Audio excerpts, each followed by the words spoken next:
A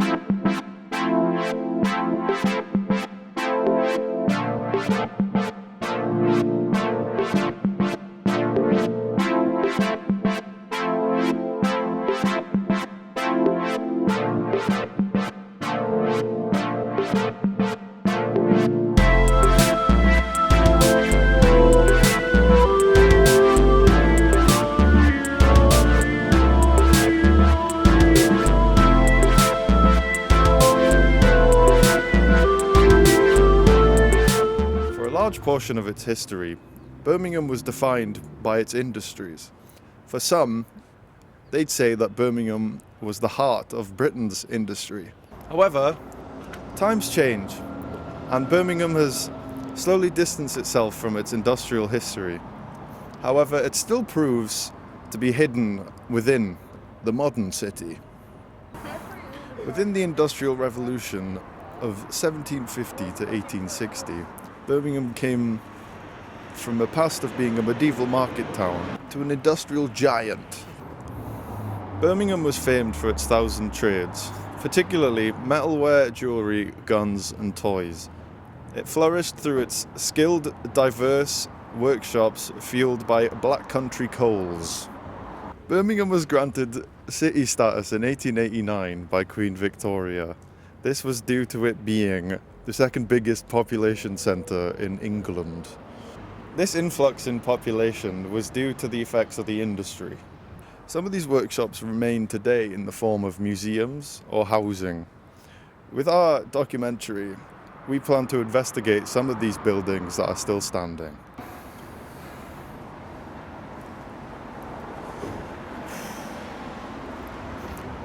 Located within the Jewellery Quarter, the coffin works specialised in a multitude of coffin furnishings, whether it be handles, breastplates, shrouds or robes.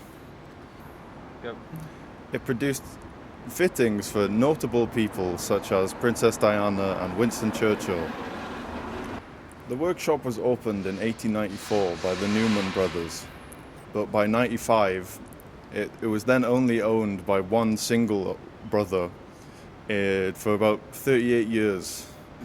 After that, it was owned by various different people and shareholders. It was notably owned by one Joyce Green from 1950 till its closure in 1999. She was the one who pushed for it to be opened as a museum.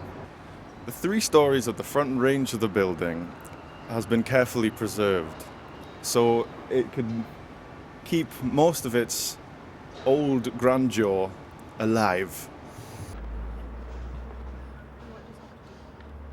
Yeah.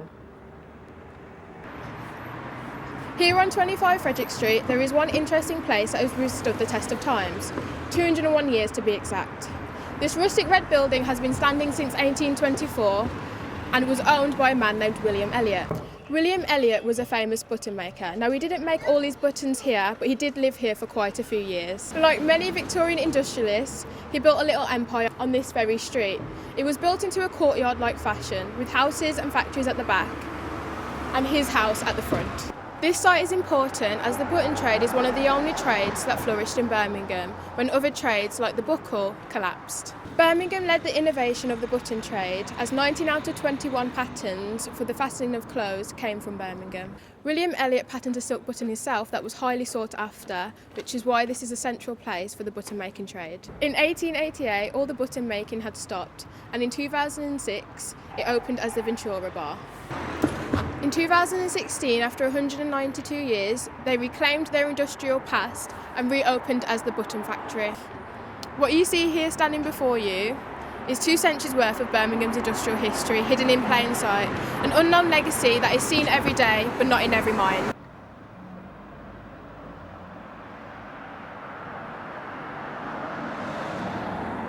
Opening in 1899, the firm was popular for its swallow designs, inspiring the signs that are there today.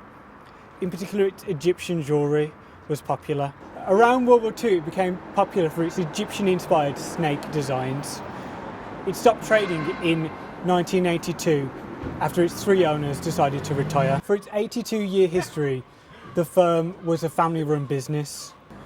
It now exists today as a time capsule of Birmingham's industrial past. The museum offers a guided tour of the factory as it once was, showing off different tools and even architectural features that helped it be the industrial marvel it was back then. The museum can come to represent the legacy of industry in Birmingham, something seemingly hidden in plain sight that exists to preserve, almost as if frozen in time, the world that Birmingham once was, the city of 1,000 trades. With the buildings we've showcased today, the deep industrial history of Birmingham may be hidden to the untrained eye, but it still yet proves that its history is boundless and ever important.